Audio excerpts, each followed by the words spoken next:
seem like the type to love 'em, leave 'em, and disappear right after the song. So give me the night to show you, hold you. Don't leave me out here dancing alone. Halo semuanya, perkenalkan nama saya Nartiana Familia. Saya dari kelas 2025D, program studi pendidikan teologi. Di sini, saya akan menjelaskan materi tentang bagaimana urgensi dan tantangan ketahanan nasional dan bela negara bagi Indonesia dalam membangun komitmen kolektif bangsa. Yang pertama yaitu, Indonesia adalah negara kepulauan yang sangat besar dan beragam. Dengan lebih dari 17.000 pulau, ratusan kelompok etnis, dan berbagai agama beserta budaya. Indonesia memiliki potensi besar sekaligus tantangan besar dalam menjaga keutuhan dan kedaulatan bangsa. Dalam konteks inilah, ketahanan nasional dan bela negara menjadi sangat penting. Keduanya bukan hanya tanggung jawab militer atau pemerintah, tetapi juga seluruh warga negara Indonesia.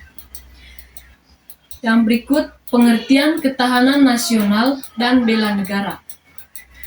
Ketahanan nasional adalah kondisi dinamis suatu bangsa yang menunjukkan keuletan dan ketangguhan dalam menghadapi segala bentuk ancaman, gangguan, hambatan, dan tantangan atau AGHT, baik dari dalam maupun luar negeri, untuk menjamin kelangsungan hidup dan bangsa dan negara.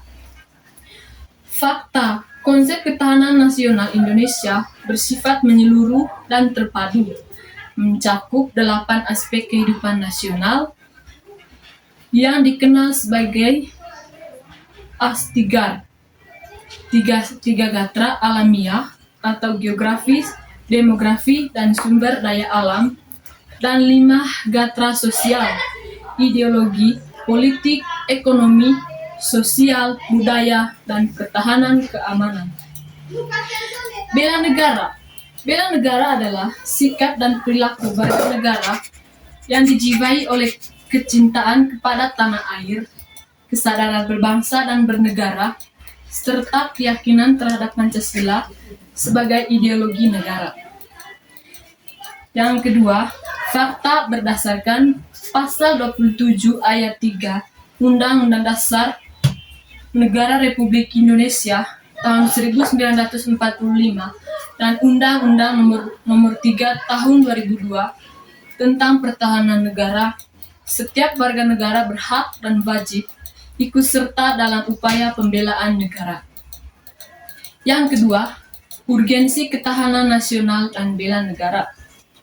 Yang pertama, menjaga kedaulatan dan keutuhan negara Republik Indonesia. Indonesia menghadapi berbagai ancaman, baik militer maupun non-militer. Ketahanan nasional yang kuat menjadi benteng utama dalam menjaga kedaulatan negara dari ancaman separatisme, terorisme, dan infiltrasi asing. Yang ke-B, menangkal ancaman global. Globalisasi membawa dampak positif dan negatif. Di satu sisi, ia membuka akses informasi dan ekonomi. Namun di sisi lain, ia juga membawa ancaman seperti radikalisme, disinformasi, dan degradasi budaya lokal. Yang ke-C, membangun identitas dan komitmen kebangsaan.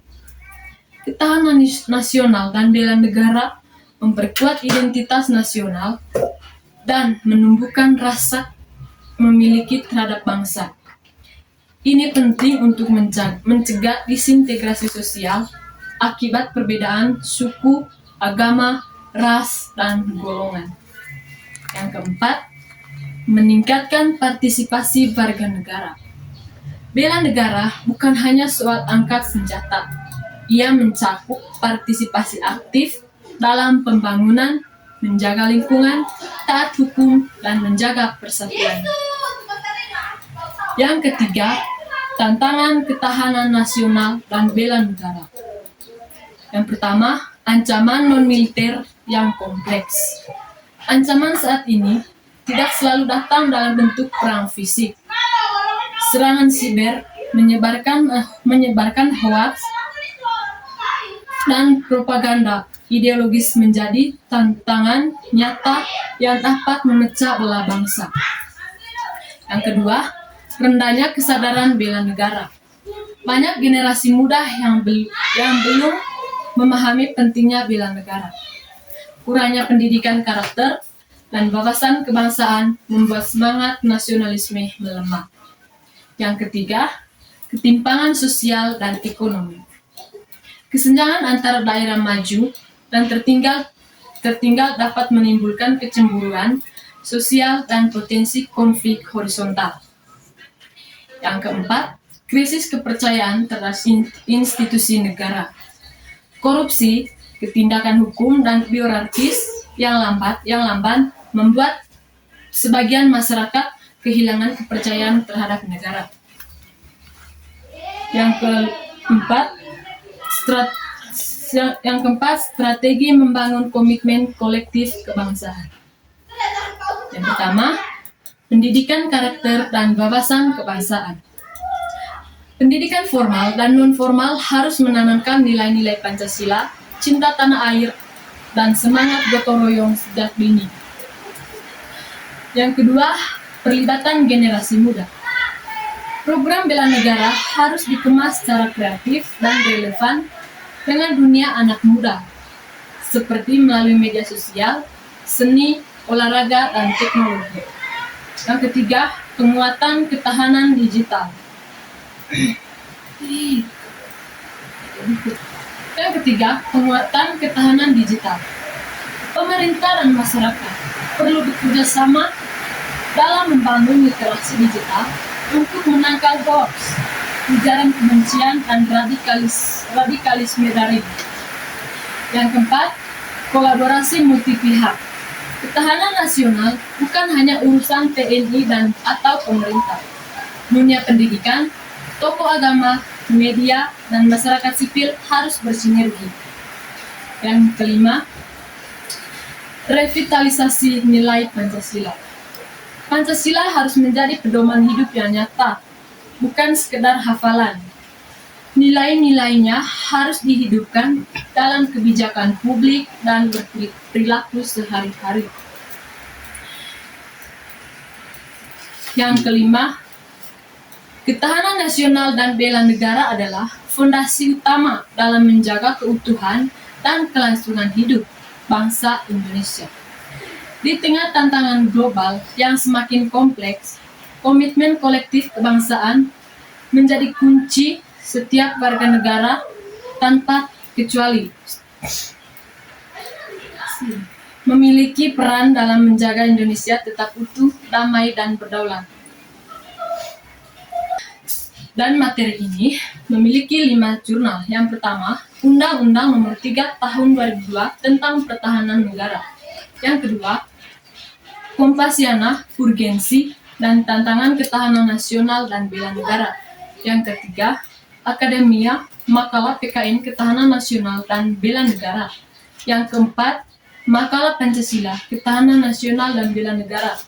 Dan yang kelima, Buku Ajaran Pendidikan Kewarganegaraan oleh Kailen 2013 menjelaskan konsep ketahanan nasional dan bela negara dalam konteks Pancasila dan Undang-Undang Dasar 1945. Baik, saya akan membahas jurnal tentang urgensi dan tantangan ketahanan nasional dan bela negara bagi Indonesia dalam membangun komitmen kolektif kebangsaan.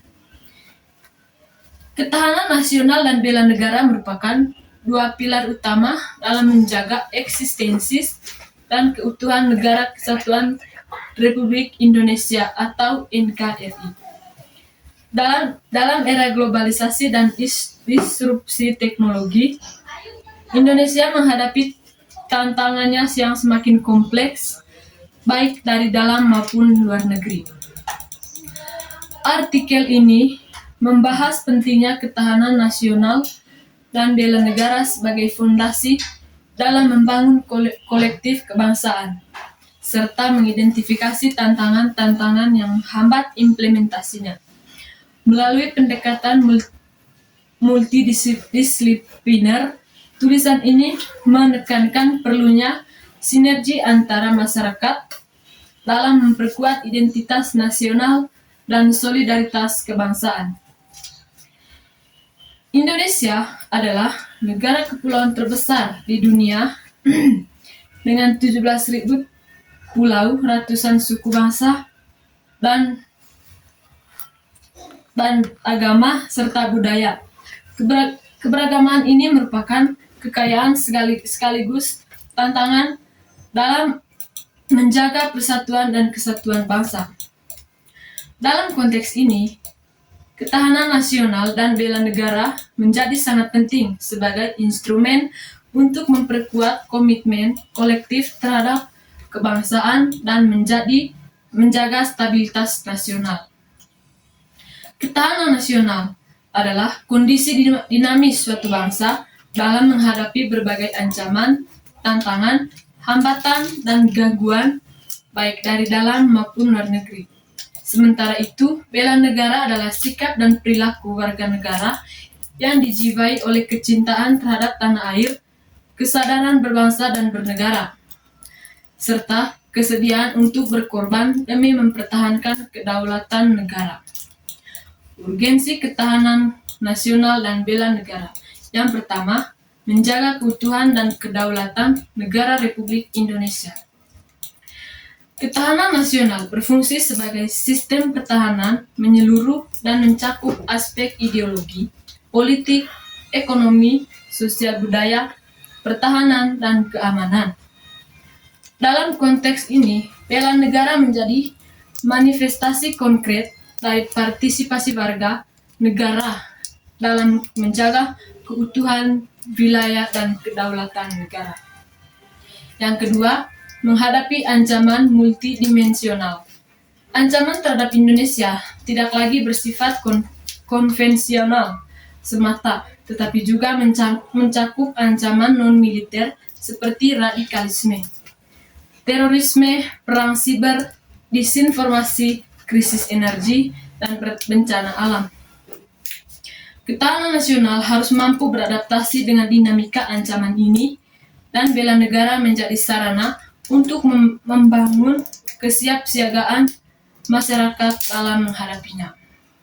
Yang ketiga, membangun identitas dan nasionalisme. Di tengah arus globalisasi dan penetrasi budaya asing, ketahanan nasional dan bela negara berperan penting dalam memperkuat identitas nasional dan menumbuhkan rasa cinta tanah air. Pendidikan karakter, penguatan nilai-nilai Pancasila, dan perlibatan generasi muda dalam kegiatan kebangsaan menjadi kunci dalam membangun nasionalisme yang inklusif dan progresif. Yang keempat, mendorong partisi aktif warga negara. Bela negara tidak hanya dilakukan melalui jalur militer, tetapi juga melalui kontribusi sipil dalam berbagai bidang seperti pendidikan, kesehatan, ekonomi, dan teknologi. Ketahanan nasional yang kuat hanya dapat terwujud jika seluruh elemen bangsa terlibat aktif dalam pembangunan dan perlindungan negara. Tantangan dalam membangun komitmen kolektif bangsa. Yang pertama, disorientasi nilai dan krisis identitas. Generasi muda saat ini menghadapi tantangan dalam mempertahankan nilai-nilai luhur akibat derasnya arus informasi global. Disintegrasi nilai dan krisis identitas dapat melemahkan semangat kebangsaan dan menurunkan kesadaran bela negara.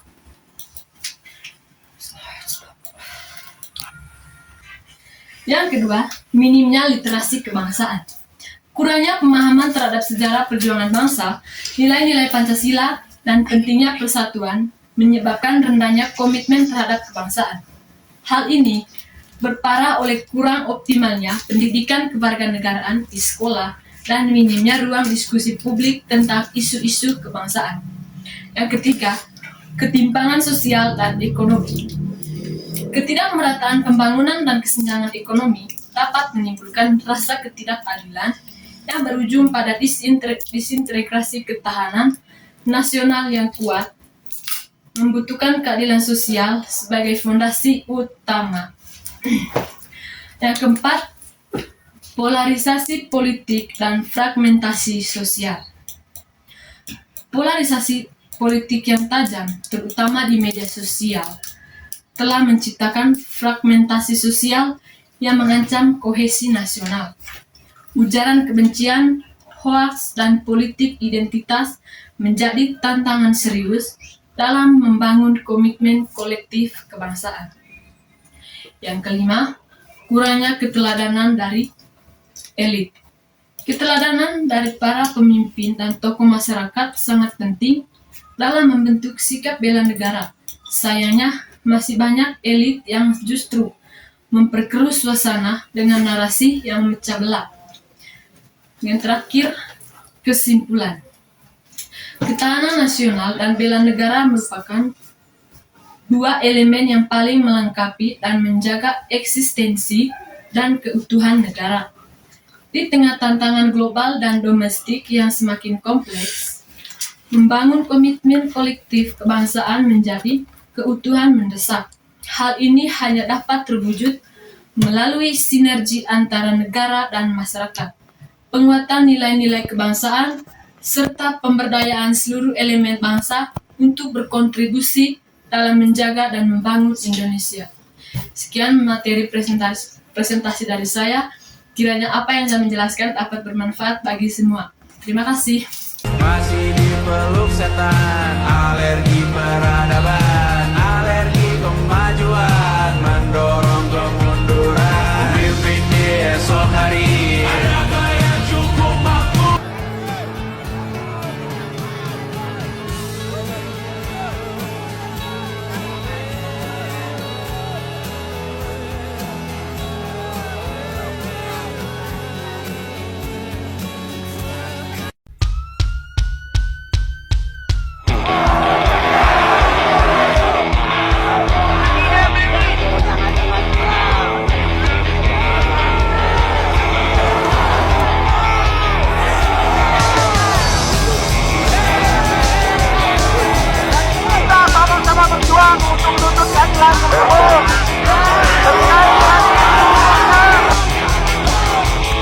Inilah suara rakyat Indonesia.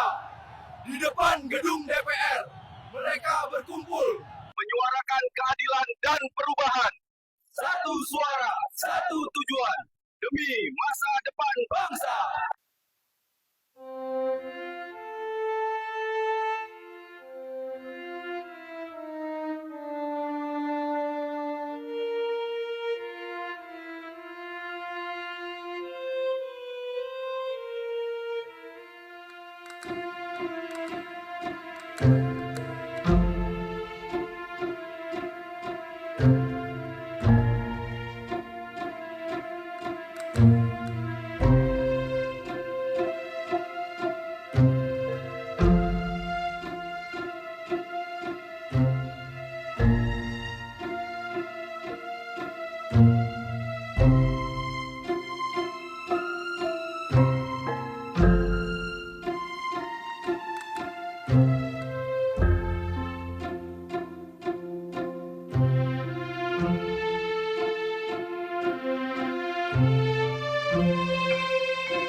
Pemilihan umum telah memanggil kita, seluruh rakyat menyambut gembira. Demokrasi Pancasila, hikmah Indonesia merdeka. Pilihlah wakilmu yang dapat dipercaya, dengan banyak orang yang setia.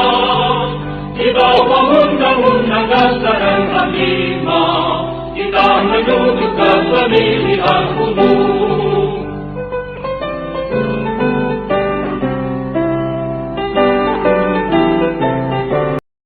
Indonesia merupakan negara dengan sistem demokrasi.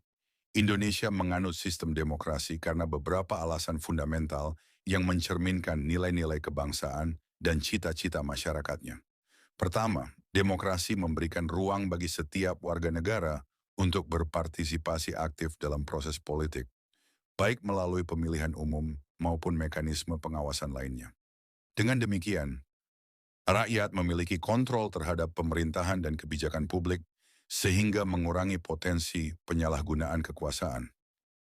Sistem demokrasi menjamin perlindungan hak asasi manusia dan kebebasan individu, seperti kebebasan berpikir, berasosiasi, dan kebebasan pers. Hal ini memungkinkan setiap orang untuk menyampaikan pendapat dan aspirasinya tanpa takut ditekan, menciptakan lingkungan yang kondusif bagi perkembangan kreativitas dan inovasi. Demokrasi memungkinkan penyelesaian konflik dan perbedaan pendapat melalui dialog dan kompromi, bukan kekerasan. Dengan membangun konsensus dan menghormati perbedaan, demokrasi membantu menjaga stabilitas sosial dan politik negara. Sistem demokrasi mendorong transparansi dan akuntabilitas pemerintahan.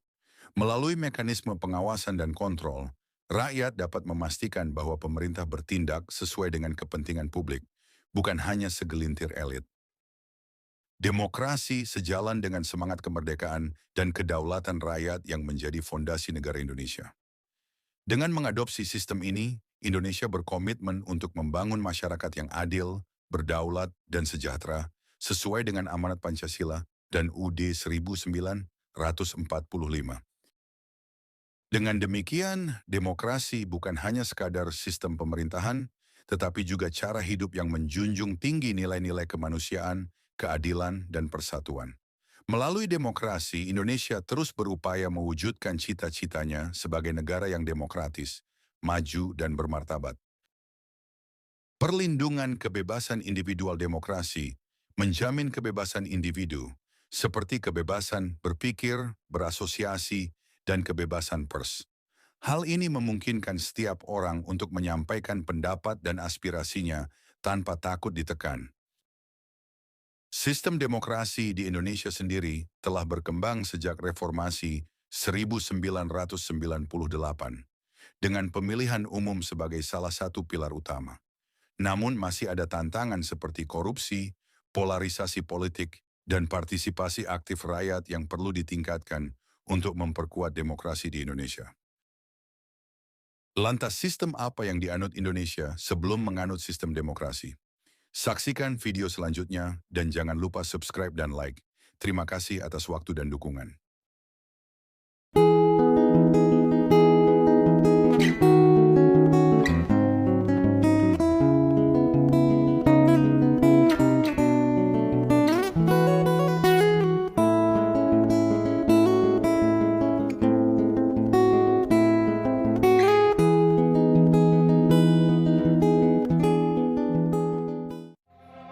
Indonesia kembali dikabarkan tidak baik-baik saja. Pada Kamis 20 Maret 2025, ribuan massa dari berbagai elemen masyarakat kembali berkumpul di depan gedung DPR RI sejak pukul 9 pagi. Mereka datang dengan satu tuntutan utama, yaitu menolak rancangan Undang-Undang TNI yang dianggap sebagai kemunduran reformasi dan demokrasi. Aksi ini diikuti oleh berbagai kelompok, termasuk mahasiswa, aktivis, buruh, akademisi, dan organisasi masyarakat sipil. Mereka menyuarakan kekhawatiran terhadap isi RUU TNI yang dinilai berpotensi mengembalikan militer ke ranah sipil. Sejumlah orator menyampaikan bahwa rancangan undang-undang ini membuka peluang bagi TNI untuk kembali terlibat dalam sektor-sektor di luar tugas pokok pertahanan negara. Masa aksi membawa berbagai spanduk dan poster yang menyatakan penolakan terhadap RUU TNI. Selain itu, orasi dari perwakilan berbagai organisasi menyoroti bagaimana RUU ini berpotensi mengancam supremasi sipil yang bertentangan dengan semangat reformasi 19. Indonesia kembali dikabarkan tidak baik-baik saja. Pada Kamis 20 Maret 2025, ribuan massa dari berbagai elemen masyarakat kembali berkumpul di depan gedung DPR RI sejak pukul 9 pagi. Mereka datang dengan satu tuntutan utama, yaitu menolak rancangan Undang-Undang TNI yang dianggap sebagai kemunduran reformasi dan demokrasi. Aksi ini diikuti oleh berbagai kelompok, termasuk mahasiswa, aktivis, buruh, akademisi, dan organisasi masyarakat sipil. Mereka menyuarakan kekhawatiran terhadap isi RUU TNI yang dinilai berpotensi mengembalikan militer ke ranah sipil. Sejumlah orator menyampaikan bahwa rancangan undang-undang ini membuka peluang bagi TNI untuk kembali terlibat dalam sektor-sektor di luar tugas pokok pertahanan negara. Masa aksi membawa berbagai spanduk dan poster yang menyatakan penolakan terhadap RUU TNI.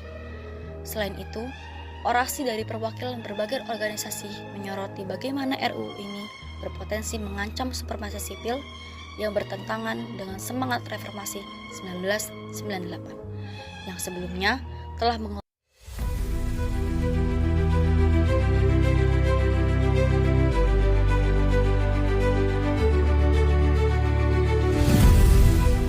Dalam 1 tahun terakhir, Kementerian Pertahanan di bawah kepemimpinan Menteri Pertahanan Syafri Samsudin memperkuat pertahanan rakyat sebagai inti kekuatan bangsa.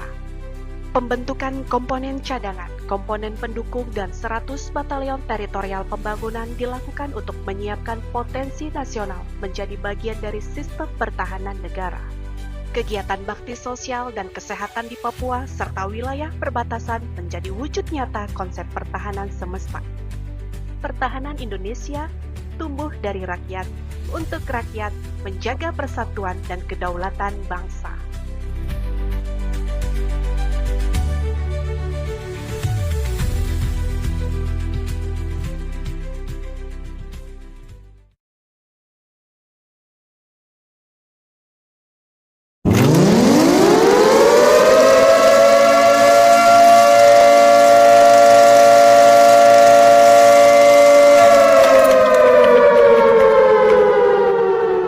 Bismillahirrahmanirrahim.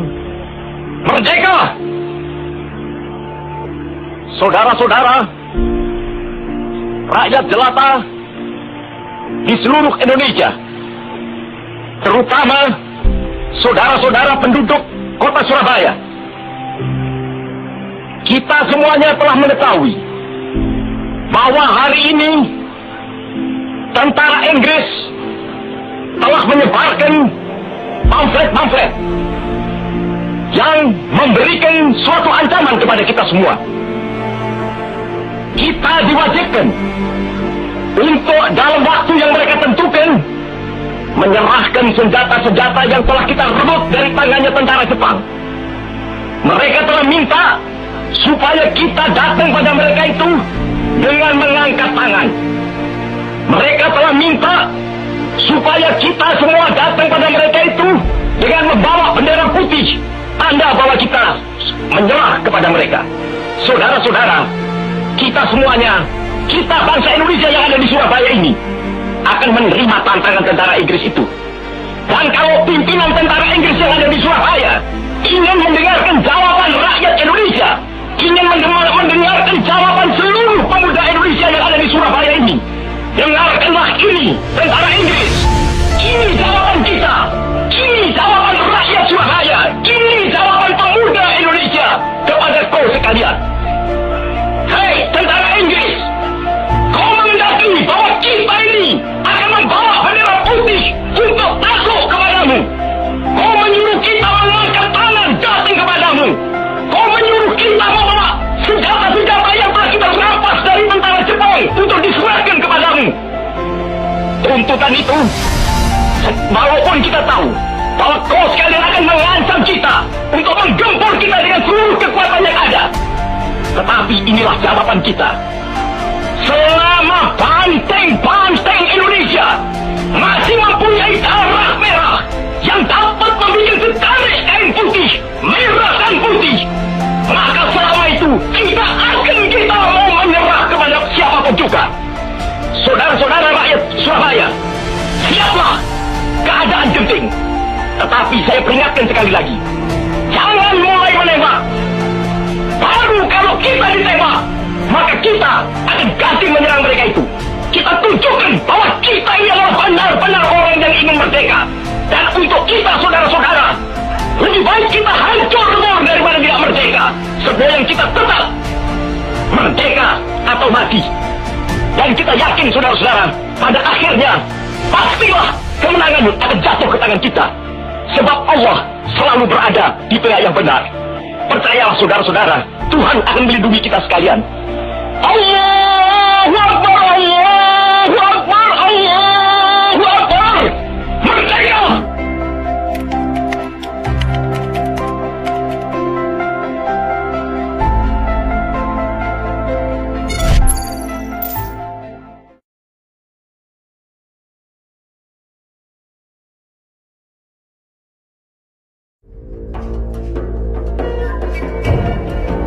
Akibat berbagai kekejaman yang dilakukan militer Jepang, muncul perlawanan di banyak daerah di Indonesia.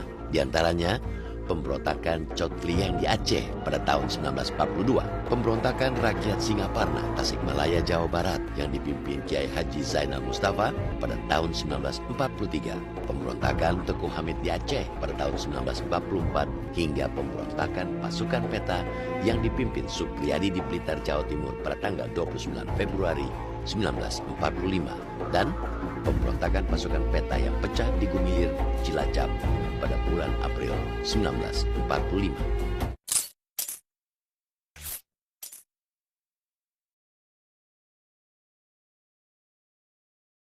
Tergabung dalam Tentara Keamanan Rakyat, Polisi Istimewa, dan badan-badan perjuangan yang lain, bahu-membahu mempertahankan kota Surabaya.